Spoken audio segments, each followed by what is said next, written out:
Assalamualaikum warahmatullahi wabarakatuh. Kami dari kelompok 2 akan mempresentasikan chapter 4 mengenai kerangka konsep. Kelompok kami berisikan 3 orang, yaitu saya sendiri, Florista Nabilah, dengan NIM 2020 12 11 054, dan teman-teman saya. Perkenalkan, saya Nawang Sekar Kirana dengan NIM 2020 12 11 039.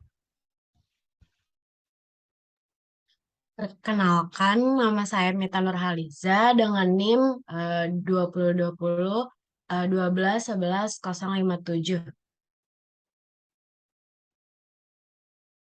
Oke, next.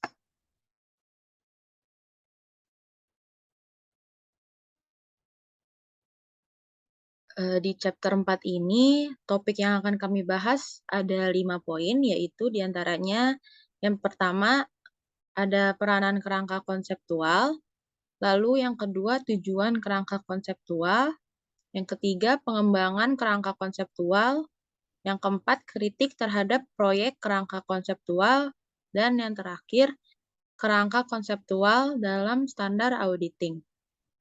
Next.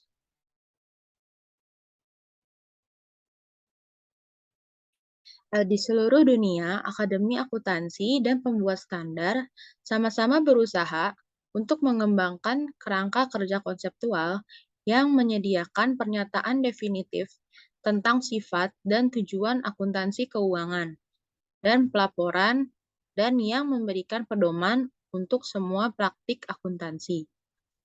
Tujuan utama mereka adalah salah satunya untuk memberikan dasar teoritis yang solid untuk menjelaskan akuntansi dan untuk membuatnya logis bagi siswa mereka. Sejak awal 1980-an, penentu standar dan badan akuntansi profesional telah menunjukkan minat yang kuat dalam pengembangan kerangka konseptual untuk memandu penyusunan dan penyajian laporan keuangan yang bertujuan umum di sektor publik dan swasta. Proyek kerangka konseptual ini dilakukan pada tahun 1980 dan awal 1990-an di Amerika Serikat, Kanada, Inggris, dan Australia. Akuntansi Dewan Standar Internasional atau IASB mengeluarkan kerangka pada tahun 1989, di mana perkembangan kerangka konseptual ini di semua yurisdiksi di bawah, dengan ketidaksepakatan tentang konten dan penerapannya. Secara khusus, pembuat standar mengalami kesulitan ketika mencoba untuk mengatasi masalah mendasar yang berkaitan dengan pengukuran. Intervensi politik yang terhambat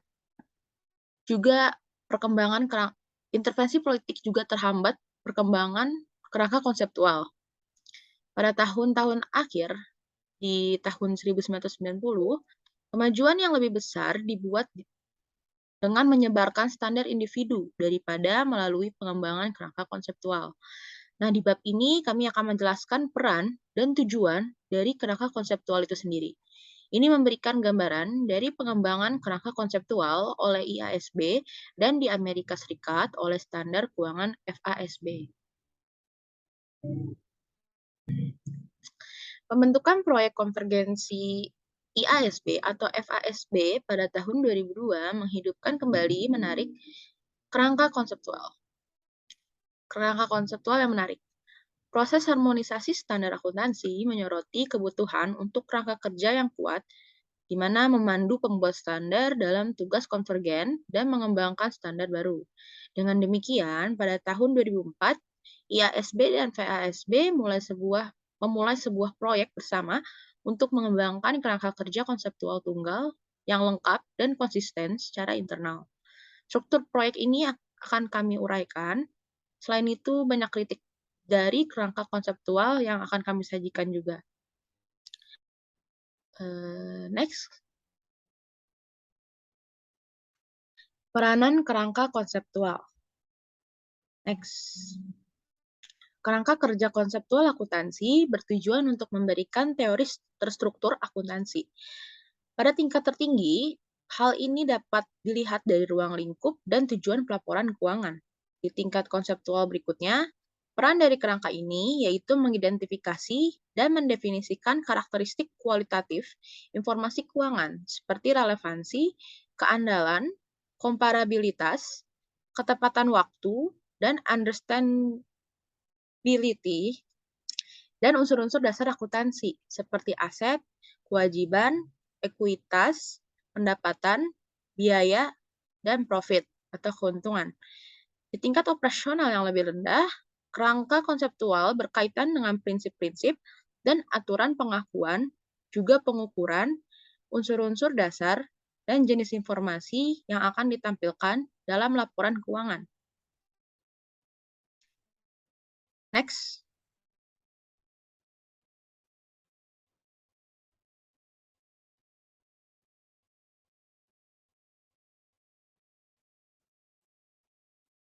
Sebelumnya, beberapa akuntan bertanya, apakah kerangka konseptual ini diperlukan? Lalu mereka berpendapat bahwa merumuskan teori umum akuntansi melalui kerangka konseptual tidak diperlukan, karena belum memiliki teori umum akuntansi di masa lalu. Jadi salah satu tidak diperlukan sekarang, meskipun benar bahwa profesi telah bertahan sejauh ini tanpa teori secara resmi yang dibangun, dan mungkin bisa terus dilakukan. Namun banyak masalah yang muncul karena kurangnya teori umum. Beberapa orang memegang pandangan bahwa praktik akuntansi lebih baik karena memungkinkan dilakukannya praktik akuntansi alternatif, karena dapat diterapkan dalam kondisi yang serupa. Hal ini memungkinkan entitas untuk memilih metode akuntansi mereka sendiri dalam batas-batas prinsip akuntansi yang berlaku umum, yang dianggap diinginkan oleh beberapa penggunanya. Regulator akuntansi telah mencoba untuk membangun perintah dengan mengeluarkan berbagai resolusi dan standar akuntansi. Beberapa peraturan awal adalah instalasi praktek yang didukung oleh argumen yang sewenang-wenang dan bukan seperangkat prinsip yang konsisten. Beberapa praktik saat ini terjadi karena pengaruh langsung dari hukum, aturan instansi pemerintah, tekanan dari APB di Amerika Serikat yang mengaku pada tahun 1970 ketika menyatakan bahwa prinsip-prinsip akuntansi yang berlaku umum. Yang pertama itu ada konvensional, yaitu mereka diterima secara umum dengan kesepakatan, bukan resmi dari deviasi dari suatu konsep dasar. Prinsip-prinsip ini telah dikembangkan pada pengalaman dasar, alasan, kebiasaan, penggunaan, dan sampai batas yang signifikan, serta kebutuhan praktis.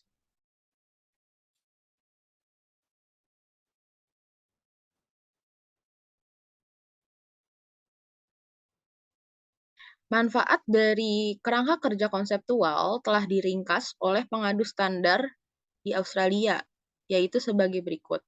Yang pertama, persyaratan pelaporan akan lebih konsisten dan logis karena mereka akan berasal dari dan aturan tertib konsep. Yang kedua, menghindari persyaratan, pelaporan akan jauh lebih sulit karena keberadaan semua ketentuan terkait satu sama lain. Yang ketiga, papan yang menetapkan persyaratan akan lebih bertanggung jawab atas tindakan mereka dalam pemikiran di balik persyaratan tertentu, karena akan ada kompromi yang mungkin dimasukkan dalam standar akuntansi tertentu. Next. Yang keempat, kebutuhan untuk standar akuntansi tertentu akan dikurangi sesuai dengan kondisi situasi yang dihadapi suatu pihak. Yang kelima, menyiapkan dan auditor akan dapat lebih memahami persyaratan pelaporan keuangan yang akan mereka hadapi. Dan yang terakhir, yang keenam, pengaturan persyaratan akan lebih ekonomis karena masalah tidak perlu debit dari suatu sudut pandang yang berbeda. Next. Tujuan kerangka konseptual. Next. Pada tahun 1978, pernyataan FASB mengenai konsep akuntansi keuangan atau SFAC menyatakan mengikuti tujuan dasar dari pelaporan keuangan eksternal untuk badan usaha, di mana pelaporan keuangan harus menyediakan informasi yang berguna untuk disajikan kepada kreditor, investor, dan potensi, serta kegunaan lain dalam melakukan investasi rasional, kredit, dan keputusan serupa. Kedua kerangka IASB dan FASB ini mempertimbangkan tujuan utama dari pelaporan keuangan, yaitu untuk berkomunikasi, pelaporan keuangan untuk pengguna. Informasi ini adalah dipilih untuk berdasarkan kegunaannya dalam keputusan ekonomi ketika dalam proses pembuatan. Tujuan ini akan terlihat akan dicapai dengan melaporkan informasi yang berguna dalam membuat keputusan ekonomi, lalu berguna dalam menilai prospek arus kas, dan tentang sumber daya perusahaan, juga mengklaim sumber daya dan mengubah mereka. Next.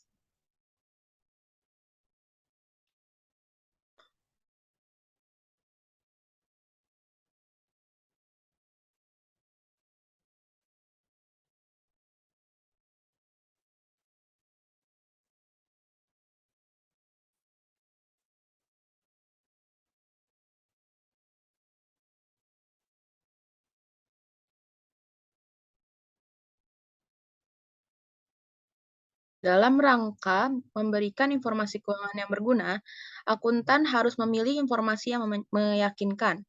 Oleh karena itu, menjadi perlu hierarki yang dikembangkan dari kualitas yang membuat informasi yang dikelola menjadi berguna. Karakter kualitatif pokok meliputi understandability, keputusan pembuat, relevansi, keandalan, dan compatibility, seperti aspek sifat, yaitu materialitas, netralitas, kehati-hatian, dan kelengkapan. FAC nomor 2 dan kerangka IASB menjelaskan karakter kualitatif. Understandability ini mengacu pada kemampuan informasi untuk dipahami oleh pengguna. Pengguna diasumsikan memiliki pengetahuan yang wajar tentang bisnis dan kegiatan ekonomi serta akuntansi. Juga kesediaan mempelajari informasi dengan ketekunan yang wajar. Informasi memiliki kualitas relevansi ketika mempengaruhi keputusan ekonomi pengguna dengan membantu mereka mengevaluasi masa lalu, kejadian sekarang, atau masa depan, atau mengonfirmasi dan mengoreksi evaluasi masa lalu mereka.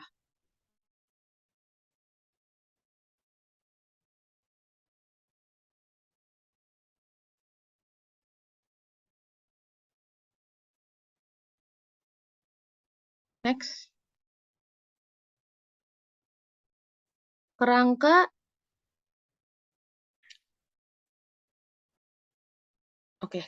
IASB dikembangkan mengikuti jejak Amerika yang dinyatakan dalam pengadu standar FASB. Lalu pada periode 1987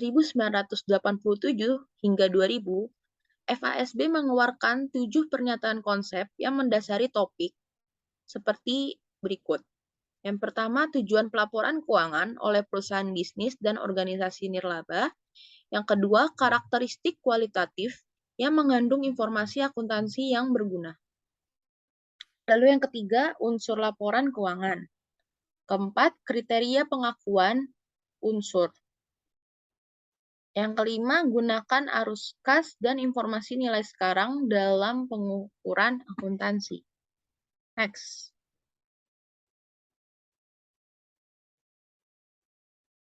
Sementara itu, IASB hanya memiliki satu pernyataan konsep, kerangka kerja untuk penyusunan dan penyajian laporan keuangan.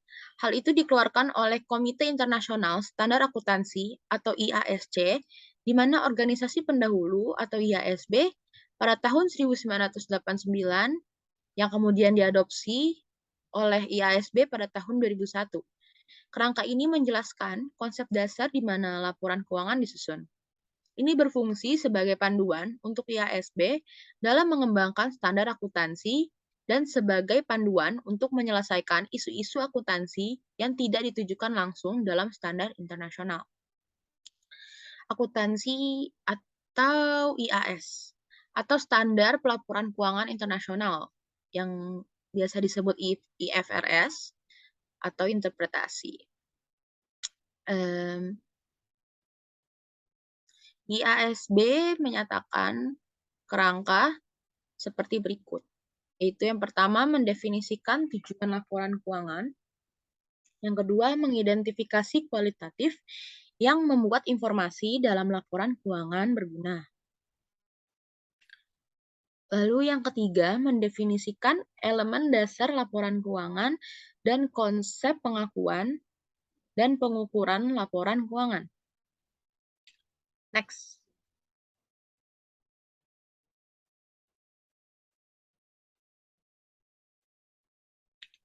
IAS 1 menyatakan mengenai penyajian laporan keuangan dan IAS 8 menyatakan mengenai akuntansi kebijakan. Perubahan estimasi akuntansi dan kesalahan yang berurusan dengan presentasi laporan keuangan dan membuat referensi untuk kerangka kerja. IAS 8 ini mencaratkan bahwa dalam hal ini tidak adanya kondisi di mana manajemen harus menggunakan penilaian dalam mengembangkan dan menerapkan suatu kebijakan akuntansi yang menghasilkan informasi yang pertama relevan dengan keputusan ekonomi untuk dimanfaatkan sebagai kebutuhan pengguna. Yang kedua, terpercaya dalam laporan keuangan seperti mewakili laporan posisi keuangan, lalu kinerja keuangan, dan uang tunai arus entitas. Arus kas. Lalu yang kedua, mencerminkan substansi ekonomi, transaksi peristiwa, dan kondisi lainnya. Yang ketiga, netral, yaitu bebas dari bias. Yang keempat, bijaksana. Dan yang terakhir, lengkap dalam semua hal material. Next.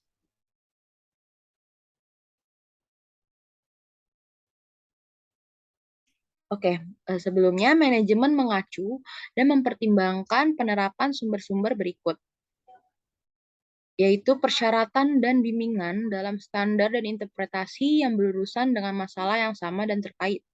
Yang kedua, definisi, kriteria dan konsep pengukuran untuk aset, kewajiban, pendapatan, dan beban. Pernyataan ini mengartikulasikan hubungan kerangka, standar, dan interpretasi standar. Hal ini juga membuat bahan dalam rangka mengikat hal yang terkait. Akibatnya dalam pengembangan kerangka revisi yang sedang diteliti dengan konstituen. Pembahasan tentang isinya akan disesuaikan pada proses politik yang menyertai pengaturan standar. Lalu selanjutnya ada pengembangan kerangka konseptual. Next.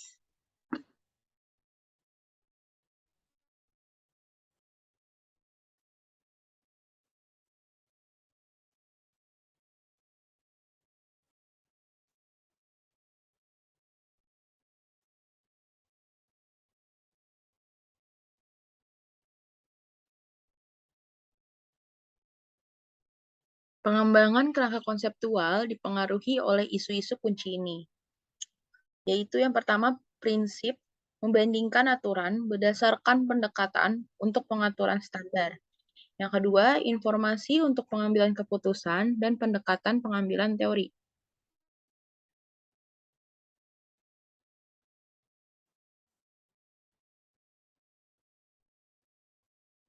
Next.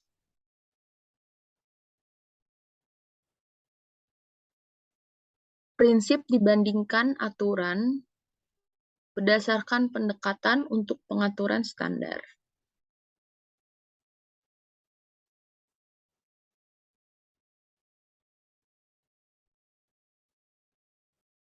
Kerangka kerja konseptual memiliki peran penting dalam proses penetapan standar karena mereka memberikan kerangka untuk pengembangan badan standar yang koheren berdasarkan prinsip yang konsisten. IASB bertujuan untuk menghasilkan prinsip-prinsip standar yang sesuai dengan dasar dengan demikian dapat terlihat dalam kerangka kerja konseptual untuk bimbingan. Ini merupakan ide dasar yang mendukung pengembangan standar dan membantu pengguna dalam interpretasi mereka dalam standar. Next. Standar akuntansi dari negara-negara bersatu sering digambarkan sebagai standar berbasis aturan karena mengandung banyak persyaratan rinci yang kaitannya harus diikuti untuk mematuhi standar akuntansi.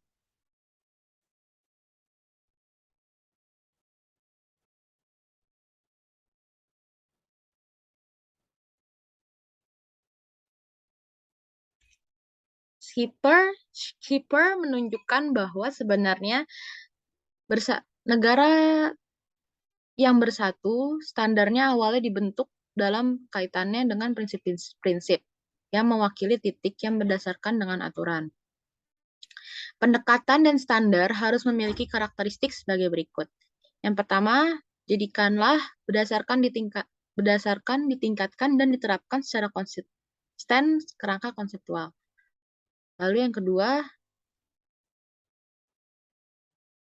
jelas dalam menyatakan tujuan dari standar.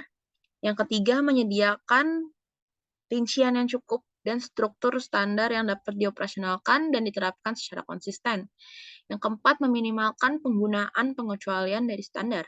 Yang kelima, hindari penggunaan tes presentasi yang memungkinkan para insinyur keuangan untuk mencapai kepatuhan teknis dalam standar.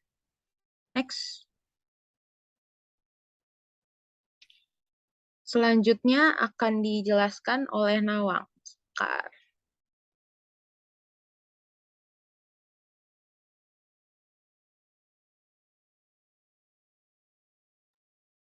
Selanjutnya yaitu penekanan yang lebih besar pada kerangka konseptual, prinsip, dan tujuan muncul dari peristiwa tahun 2001 hingga 2002 di Amerika Serikat. Ini mengikuti keruntuhan perusahaan di Enron dan WorldCom yang sebagian disalahkan pada pendekatan berbasis aturan yang diambil dalam penyusunan laporan keuangan. Sarbanes-Oxley Act 2002 memperkenalkan banyak perubahan untuk meningkatkan kualitas pelaporan keuangan dan audit.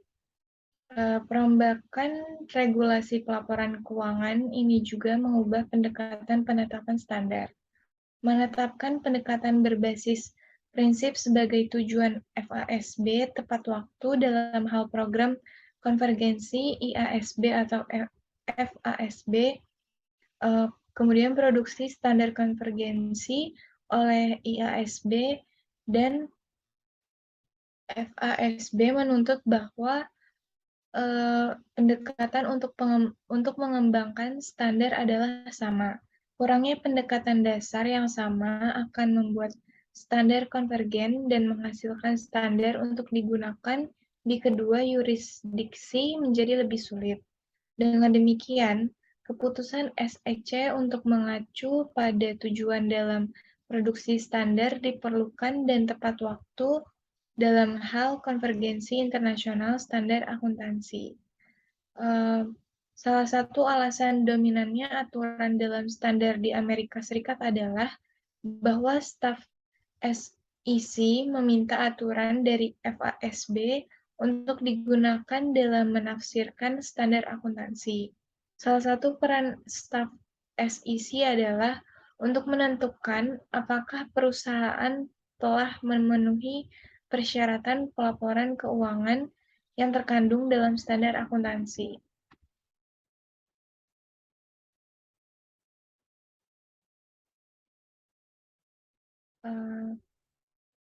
Next-nya, namun interpretasi standar akuntansi mungkin memerlukan keterampilan dan penilaian, terutama jika standar lebih mengacu pada prinsip dan tidak terlalu bergantung pada aturan. Dalam beberapa kasus, dua ahli yang berbeda seperti auditor dari perusahaan audit Big Four dapat menginterpretasikan persyaratan standar akuntansi secara berbeda. SEC ini di masa lalu telah meminta aturan dari FASB untuk mengklarifikasi bagaimana standar akuntansi harus ditafsirkan untuk memastikan kepatuhan terhadap standar. Auditor telah mencari panduan dalam bentuk aturan untuk melindungi mereka dari litigasi.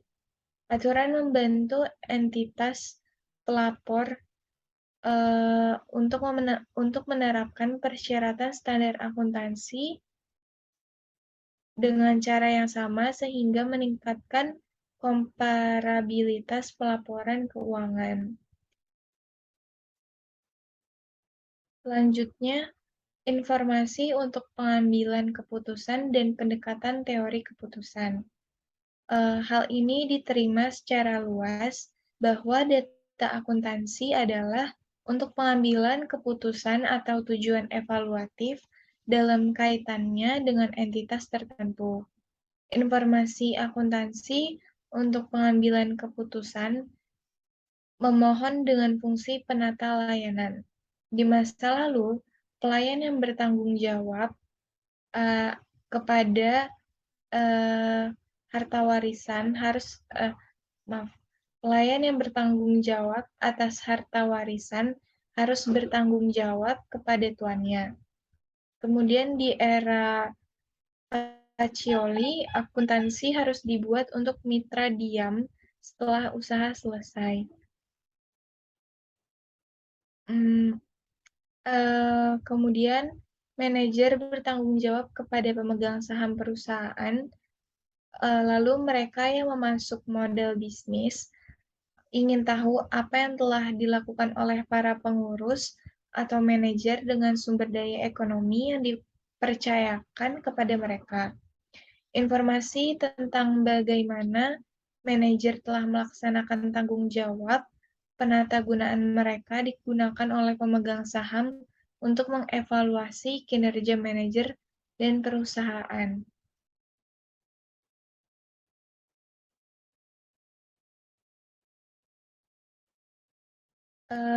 Sejak awal 1960-an, penekanan telah ditempatkan kepada aspek pengambilan keputusan dari informasi akuntan. Salah satu alasan untuk penekanan ini mungkin pengembangan teori keputusan. Informasi untuk pengambilan keputusan bagaimanapun tidak terlihat untuk menggantikan informasi yang berkaitan dengan penatagunaan atau akuntabilitas. Informasi untuk pengambilan keputusan menyiratkan lebih dari sekedar informasi tentang penata layanan. Kemudian pendekatan teori keputusan akuntansi sangat membantu untuk menguji apakah akuntansi mencapai tujuannya. Teori harus berfungsi sebagai standar di mana praktik akuntansi dinilai. Dengan kata lain, itu harus menjadi cetak biru untuk konstruksi banyak sistem individu dalam praktiknya. Jika sistem individual memberikan informasi yang berguna, maka teori yang menjadi dasar sistem dapat dianggap efektif atau valid. Prosesnya yaitu seperti berikut. Yang pertama ini teori akuntansi secara keseluruhan, kemudian sistem akuntansi individu, lalu model prediksi pengguna, dan terakhir model keputusan pengguna.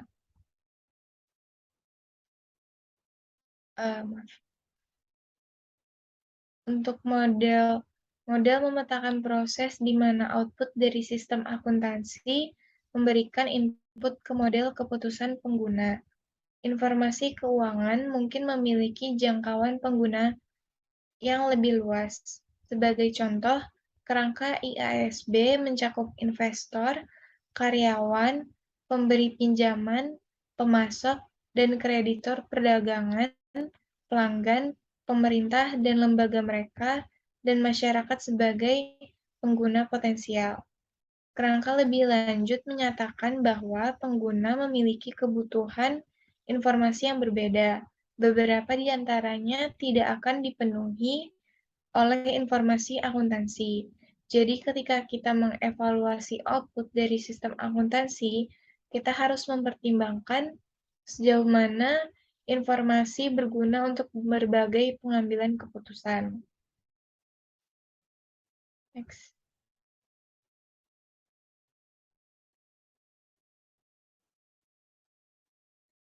Selanjutnya, kerugian yang terkait dengan krisis keuangan global seharusnya lebih mudah diidentifikasi dalam akun perusahaan setelah standar industri tentang pelaporan laba dikeluarkan kemarin, kata eksekutif keuangan dan direktur perusahaan.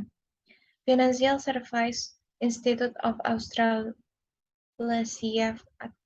atau FINSIA dan Australian Institute of Company Directors atau AICD mengeluarkan pedoman sukarela yang menguraikan 7 prinsip utama untuk melaporkan laba pokok yang menurut mereka akan mengarah kepada pelaporan yang lebih konsisten dan memberikan investor lebih memahami kinerja perusahaan. Masalah laba yang mendasarinya meningkat tahun lalu setelah daftar panjang perusahaan besar, termasuk perusahaan Lendlease, AXA Asia Pacific, Foster's Group, Newcrest Mining, dan Saint George Bank, melaporkan perbedaan besar antara angka laba menurut undang-undang dan mendasarinya. Laba yang mendasari biasanya tidak termasuk item satu kali atau penyesuaian yang tidak biasa dan dianggap oleh media dan analis sebagai indikator kinerja perusahaan yang lebih baik. Namun, penghitungan laba pokok tidak dilakukan dengan menggunakan aturan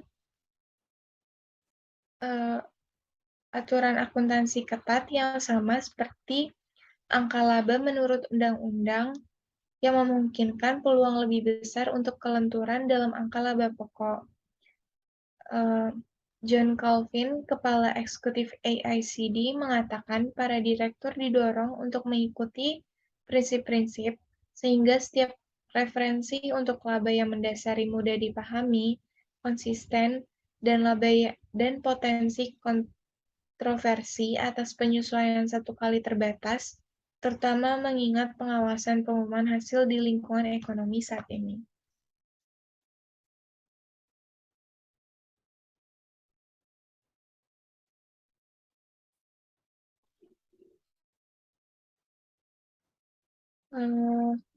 Para penulis berpendapat bahwa perkembangan kerangka konseptual telah lebih banyak dicari untuk alasan praktek saat dari penegasan kembali kerangka hukum, sosial, dan ekonomi di mana akuntansi berfungsi.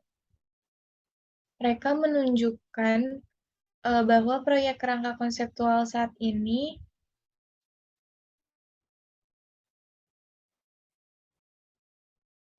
telah berusaha untuk mengembangkan kerangka kerja berbasis akuntansi konstitusi, bukan berfokus pada konsep yang biasanya mendasari perdagangan setiap hari. Analisis ini sangat relevan untuk penetapan standar internasional. Ini akan sulit untuk mendapatkan dukungan untuk kerangka yang berangkat dari praktek yang ada dan sulit untuk menentukan kerangka kerja untuk mewakili praktek saat ini berbeda antara negara.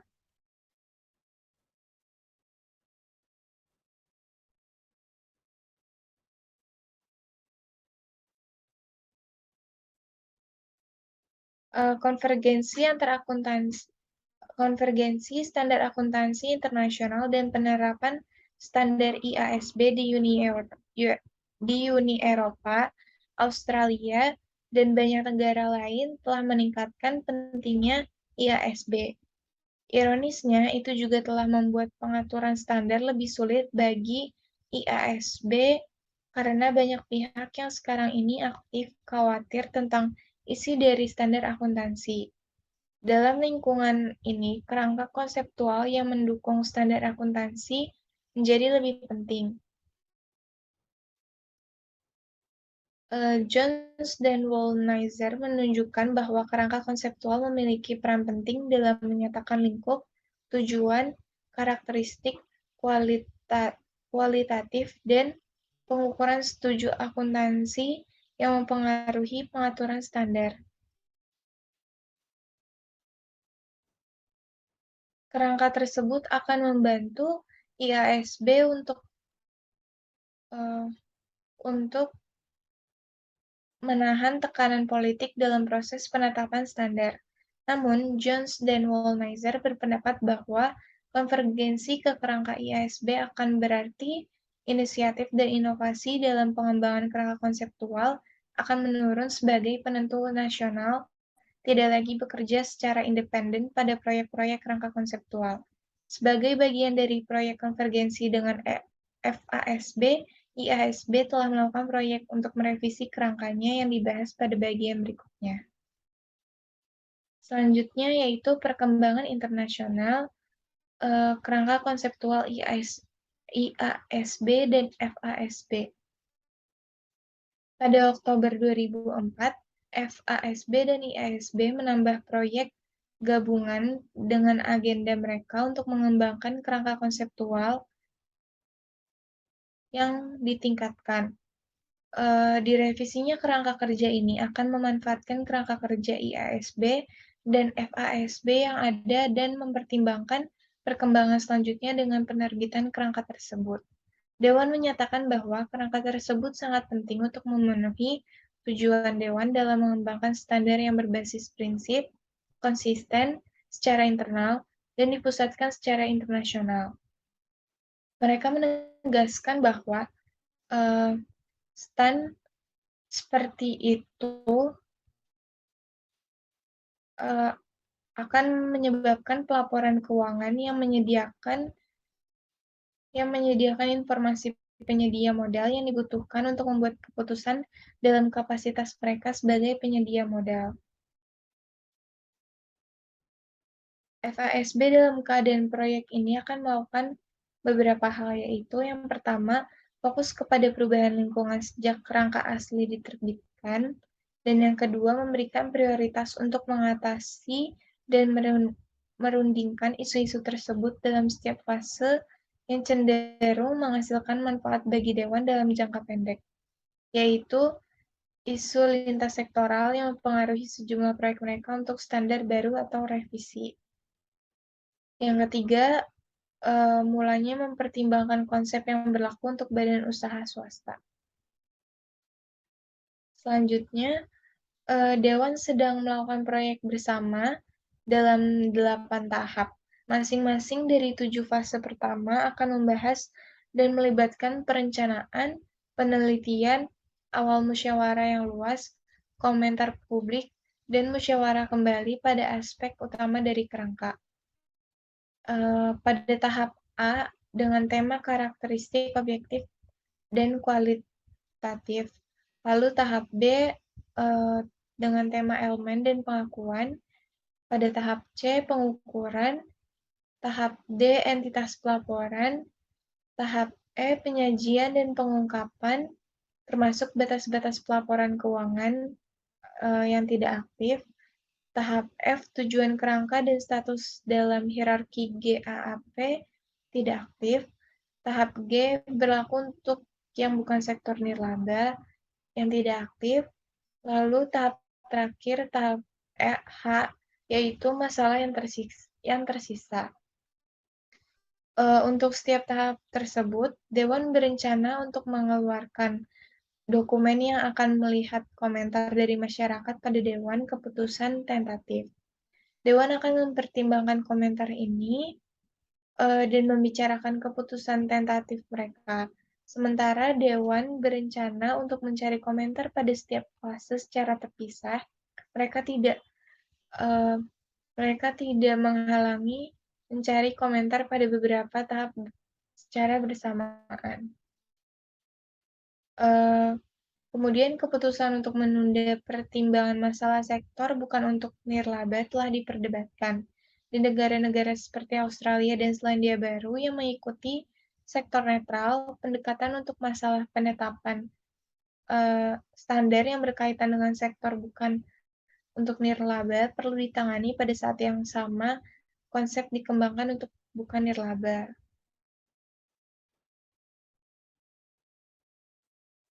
Selanjutnya,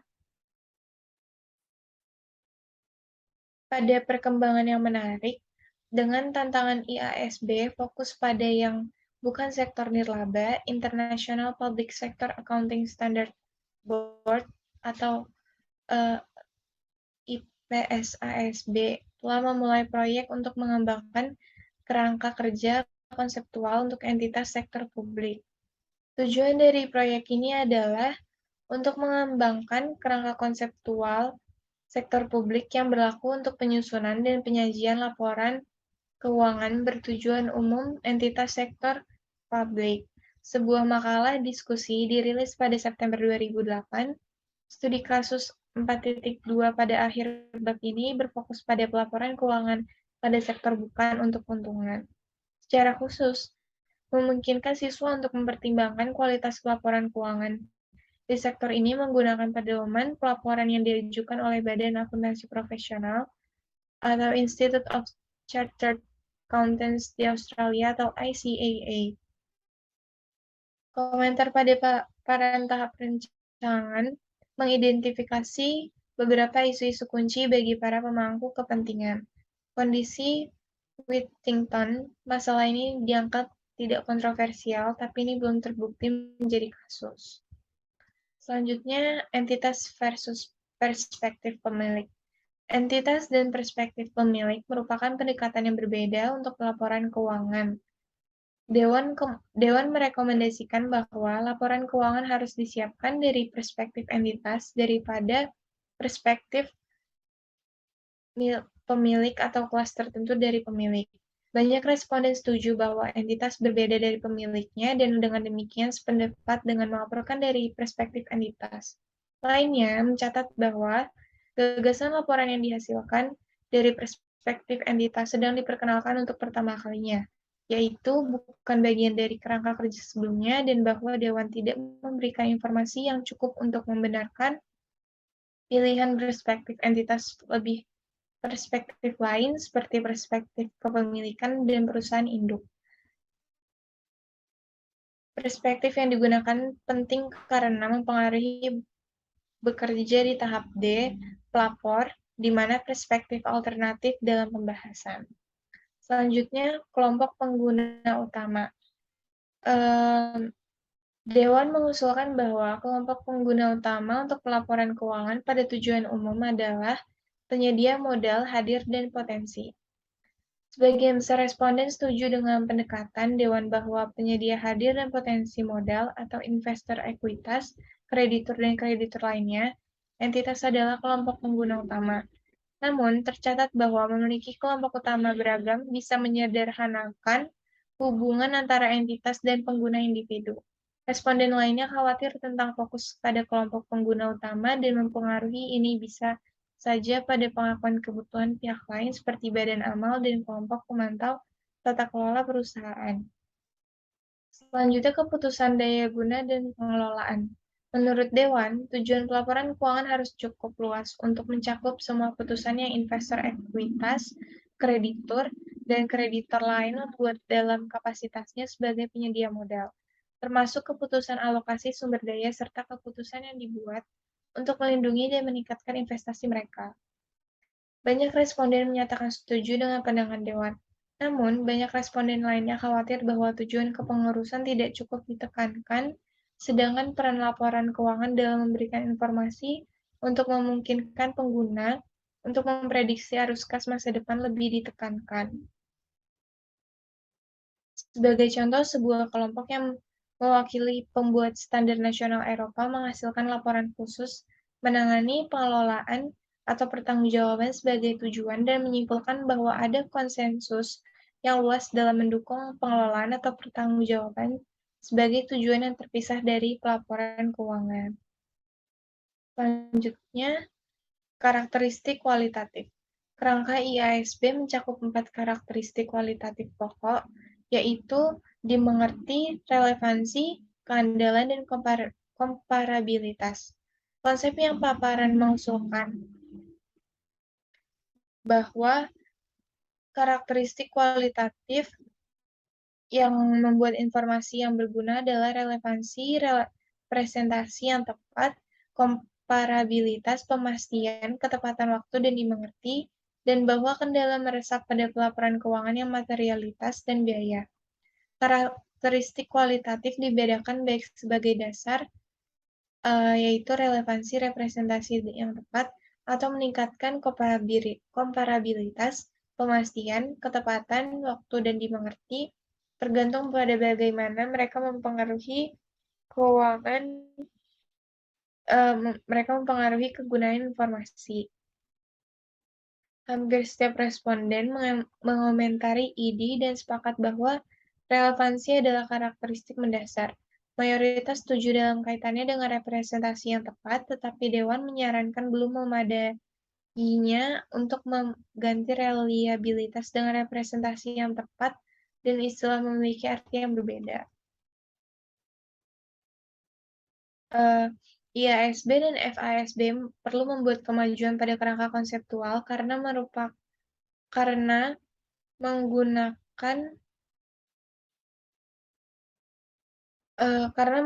dasar untuk standar berkembang dan menopang upaya konvergensi. Studi kasus 4.3 pada akhir bab ini memberikan kesempatan untuk mempertimbangkan lebih lanjut masalah yang diangkat dalam bab ini dalam kaitannya dengan kerangka konseptual proyek IASB atau FASB. Dewan perlu beberapa ukuran konsensus dan yang mendukung tentang tujuan pelaporan keuangan dan karakteristik kualitatif dari informasi keuangan untuk dapat mengeluarkan kerangka bab yang diterima konstituen.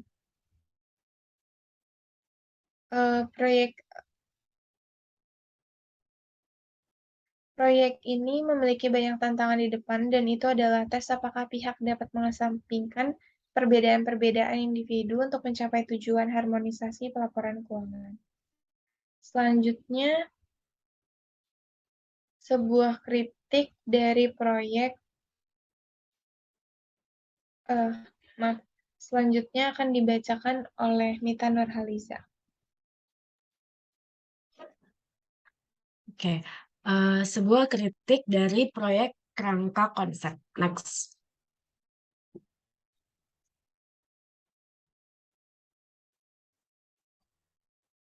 Pengembangan kerangka konseptual disambut dengan kritik di Amerika Serikat, Australia, dan di tempat lain.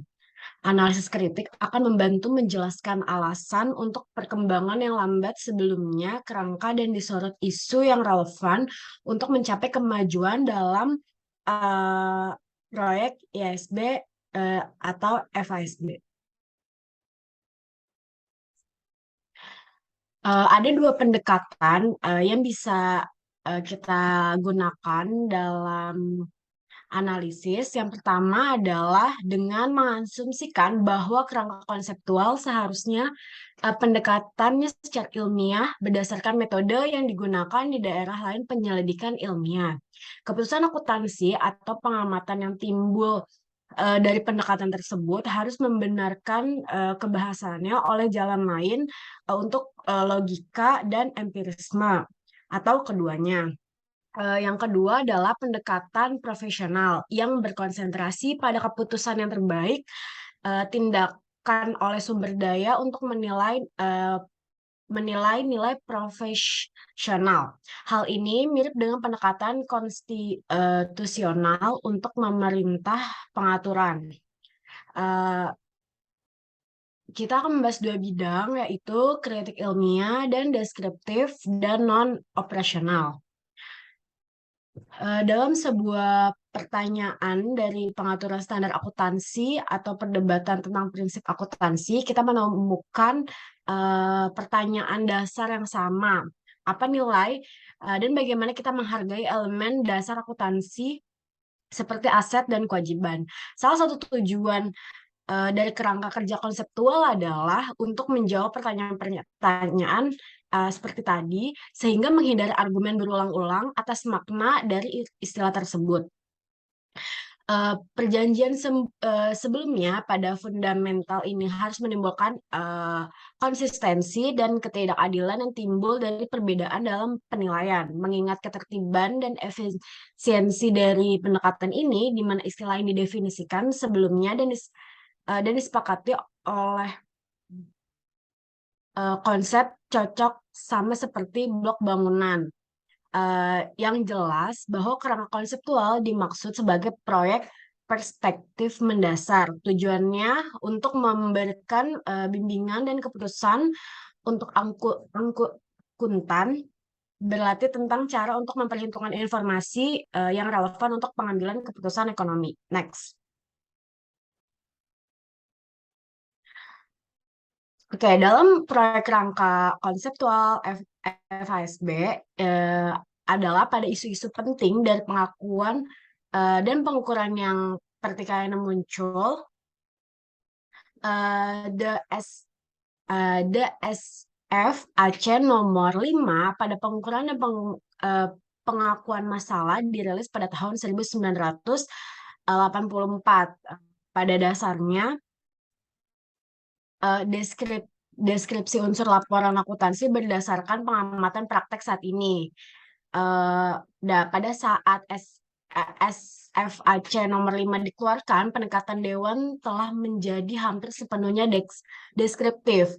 Memang pernyataan nomor 5 menunjukkan bahwa tujuan dan filosofi kerangka konseptual telah hilang pada saat itu dikeluarkan. SFAC nomor 5 negara di beberapa tempat bahwa konsep-konsep yang dikembangkan sebagai standar proses pengaturan berkembang seperti filsafat evolusi yang melihat konsep sebagai sisa dari proses penetapan standar adalah bertentangan langsung dengan tujuan kerangka konseptual.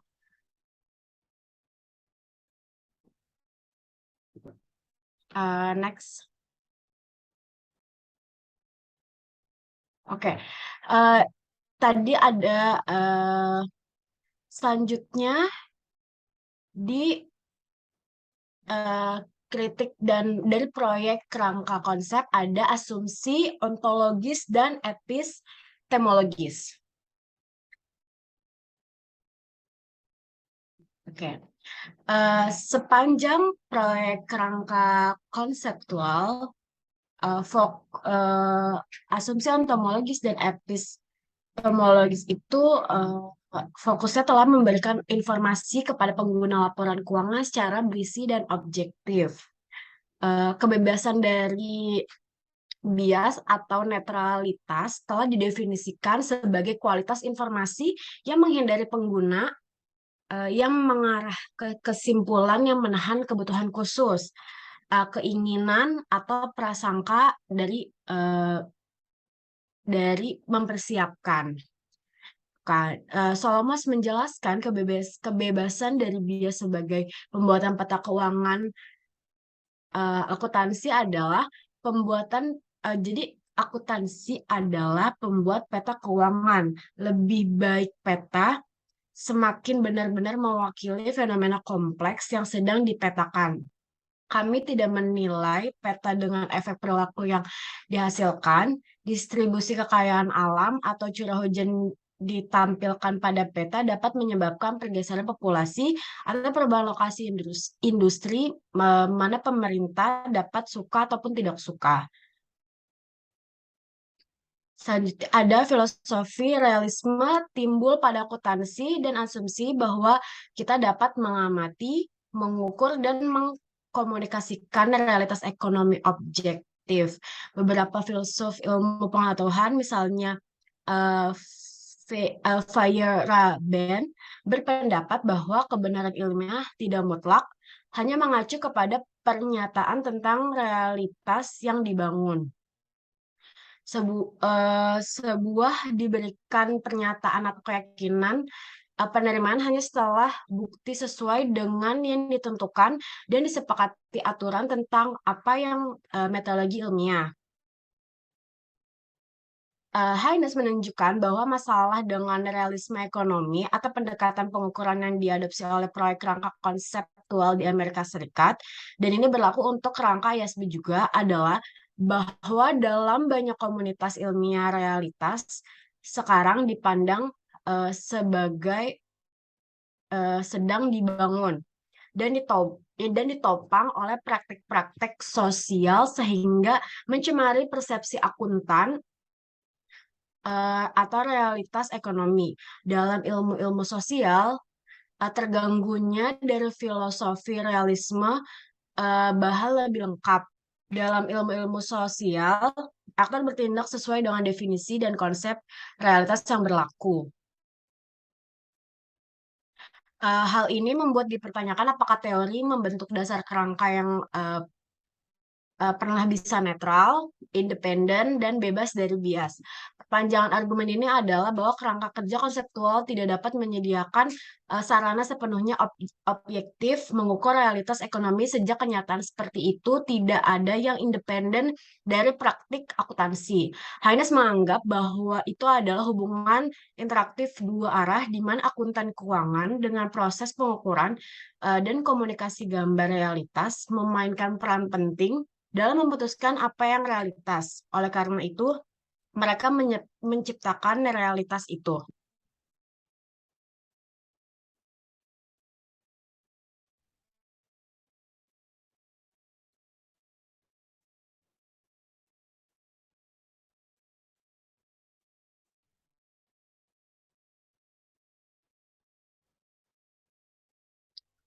Next.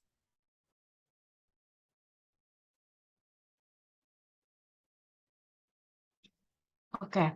Selanjutnya,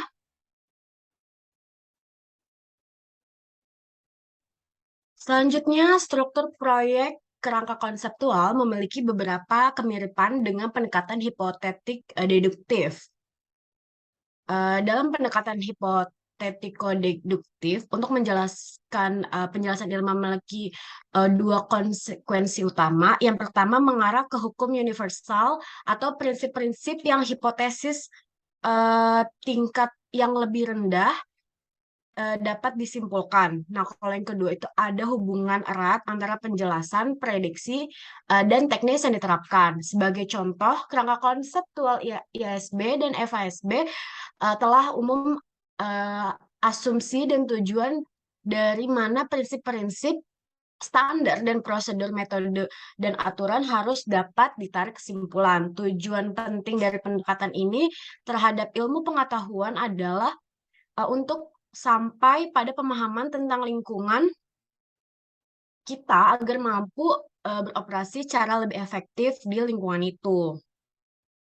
Next. Selanjutnya ada pendekatan hipotetiko-deduktif. Ini mempengaruhi asumsi epistemologis dan metodologis tentang tes kebenaran dan cara di mana penelitian akuntansi yang paling dilakukan. Misalnya penekanan di tempat pada sampel survei berskala besar dan analisis empiris menggunakan teknik suara statistik dan teori umum. Asumsi juga dibuat tentang karakteristik perilaku dan tentang cara orang berhubungan satu sama lain pada masyarakat. Pendekatan ini menghalangi sampai batas tertentu teknik penelitian yang individualistis atau fokus dalam studi kasus. Next. Selanjutnya ada penalaran dari keliling. Salah satu tujuan yang dinyatakan dari kerangka konseptual adalah untuk memandu praktek sehari-hari akuntan. Pandangan yang dangkal dari kerangka kerja konseptual menunjukkan bahwa akuntan setidaknya mengikuti satu jalur ilmiah yang dikurangi prinsip dan praktek dari teori umum. Namun, berbagai negara yang ada kerangka kerja konseptual yang ditandai oleh bundar internal, misalnya dalam penyataan FASB nomor 2, kualitas informasi seperti kehandalan dinyatakan bergantung pada pencapaian kualitas lain seperti kesetiaan representasional, netralitas, dan pemastian. Namun kualitas ini pada gilirannya tergantung pada kualitas informasi dioperasionalkan lainnya. Misalnya pembahasan netralitas bergantung pada relevansi, keandalan, dan kesetiaan representasional, namun kondisi yang diperlukan dan cukup untuk memperoleh beberapa kualitas ini tidak dinyatakan. FASB kerangka mencoba untuk keluar dari atau membenarkan bundaran Bundar ini penalaran dengan mengacu pada gagasan akuntansi informasi yang akan memiliki pengetahuan yang cukup dan tepat untuk menentukan dan menginterpretasikan laporan keuangan. Next. Selanjutnya ada disiplin ilmiah.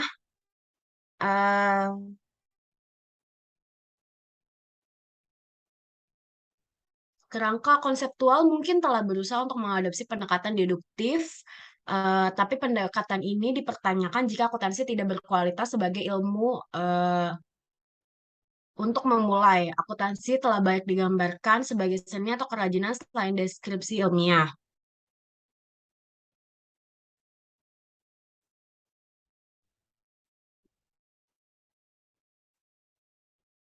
Saya menganggap bahwa akuntansi lebih erat dan selaras dengan hukum daripada ilmu-ilmu fisik, karena keduanya akuntansi dan profesi hukum menangani konflik antara pengguna yang berbeda kelompok dengan berbagai kepentingan dan tujuan. Dia menggambarkan hukum sebagai disiplin normatif yang preskriptif di alam dan penuh konsep nilai serat.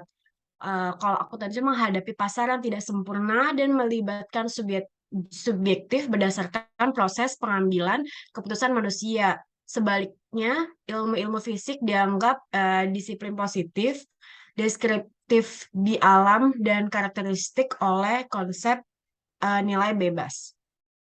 Next. Selanjutnya adalah penelitian positif. Telah berpendapat bahwa fokus dasar dari proyek rangka konseptual memberikan informasi keuangan untuk membantu pengguna membuat keputusan ekonomi, mengabaikan temuan empiris penelitian akuntansi positif. Riset pasar awal telah meragukan kemampuan data akuntansi yang diterbitkan untuk mempengaruhi harga saham dan tentang pentingnya data akuntansi untuk membuat keputusan ekonomi yang berkaitan dengan pasar saham. Beberapa berpendapat bahwa pasar saham tampaknya tidak tertipu oleh teknik akuntansi kreatif, penilaian aset dan kewajiban bukan masalah nyata, dan bahwa pasar relatif efisien dalam bentuk semi kuat. Selanjutnya, teori keagenan menjelaskan mengenai pengamatan fisik akuntansi banyak yang berbeda. Teknik akuntansi ini dituntut oleh agen yang berusaha untuk meminimalkan biaya monitoring dengan cara yang paling hemat biaya.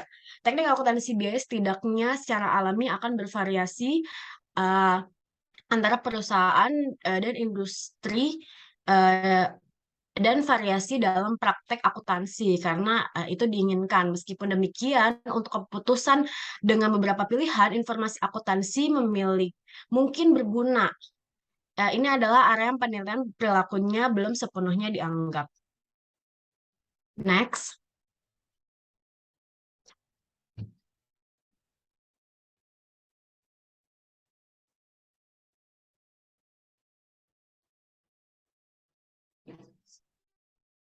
Next.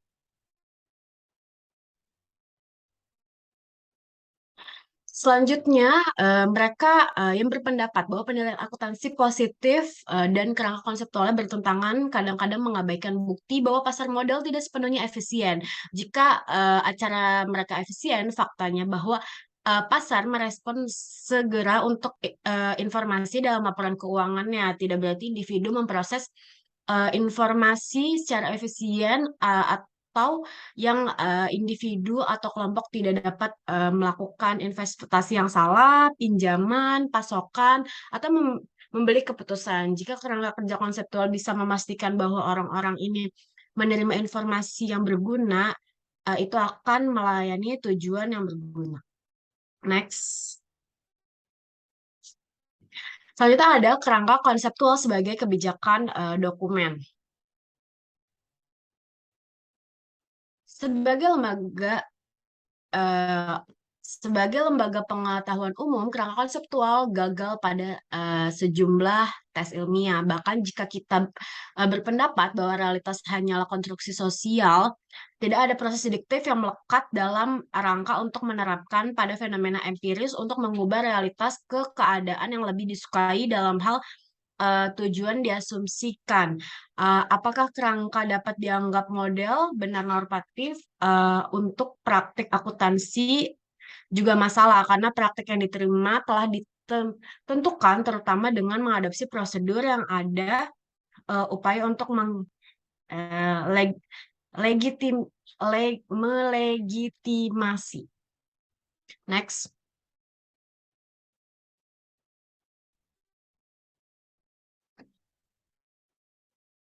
Selanjutnya ada nilai-nilai profesional dan pemeliharaan diri. Penjelasan tentang kerangka konseptual dalam hal pemeliharaan diri dan nilai-nilai profesional mungkin pada awalnya tampak menjadi kontradiksi.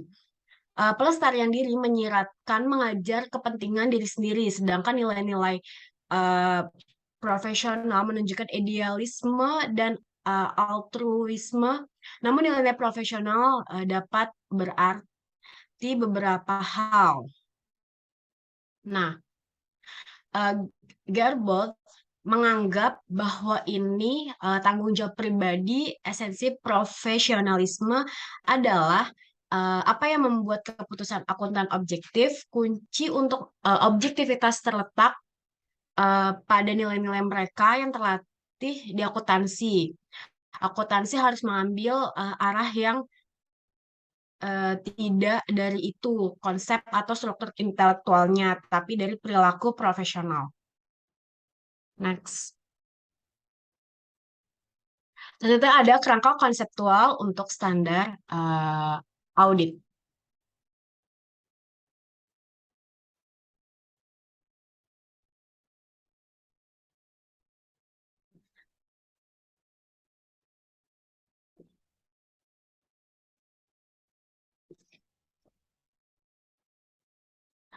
Seperti dibahas sebelumnya, upaya pertama untuk menyatakan sebuah teori komprehensif umum audit adalah dengan Maltz dan Sharaf pada tahun 1961 dalam review kontemporer dari teks. Miller menekankan bahwa Maltz dan Sharaf berusaha memberikan fondasi teoritis untuk disiplin yang pada saat itu dianggap sebagai latihan praktis yang pada dasarnya Motz dan Sharaf melihat audit bukan sebagai subdivisi akuntansi, tetapi sebagai suatu disiplin yang berbasis di logika. Hal ini menyebabkan mereka pada kesimpulan bahwa auditor tidak secara alami terbatas pada verifikasi informasi akuntansi. Next.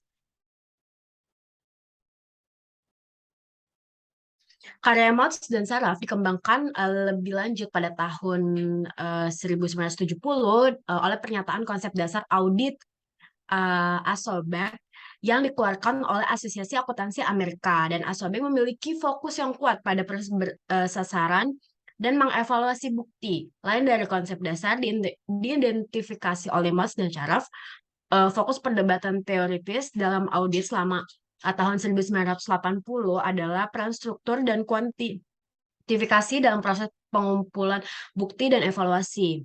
Knekel menggambarkan ini sebagai periode pertumbuhan yang cepat dalam praktik audit, perluasan kolom tenaga profesional, perbaikan dalam teknologi, dan kebutuhan yang dirasakan untuk mengurangi biaya dalam proses audit. Semua ini berkontribusi pada gerakan menuju proses sangat terukur dan formalistik di perusahaan akuntansi. Next.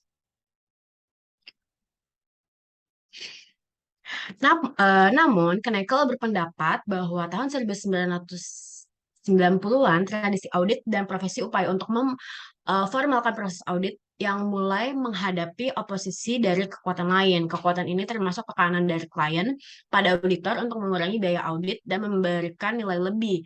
Knekel mengusulkan bahwa satu interpretasi dan interaksi antara faktor-faktor ini adalah bahwa hal ini menyebabkan perubahan dalam metode audit tradisional.